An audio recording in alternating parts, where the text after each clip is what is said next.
Hello students, এখন হৈছে class 10 first unit test of Sanskrit question paper. বহুতে Sanskrit question paper দিবৰ কাৰণে কৈ আছিল তো এখন লৈ আহিছো।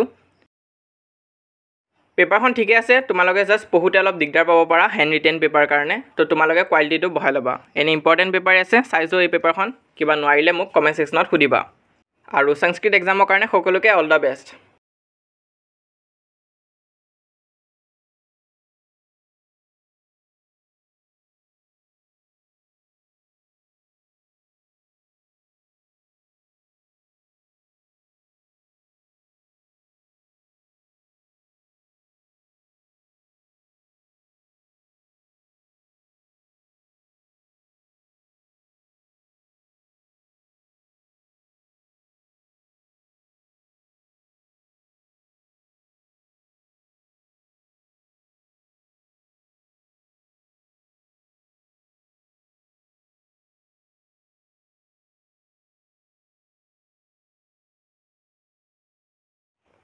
আজিৰ ভিডিওটো ইমানেই। ভিডিওটো ভাল লাগিলে লাইক কৰি দিবা, যিমান পাৰা নিজৰ লগৰবোৰৰ মাজত শ্বেয়াৰ কৰিবা। এটো হৈছে আমাৰ WhatsApp চেনেল, যদি তোমালোকে এতিয়ালৈ জয়েন কৰা নাই সোনকালে জয়েন কৰিবা। আৰু আমাৰ চেনেলত যদি নতুনকৈ আহিছা তেনেহলে সাবস্ক্ৰাইব কৰিবা।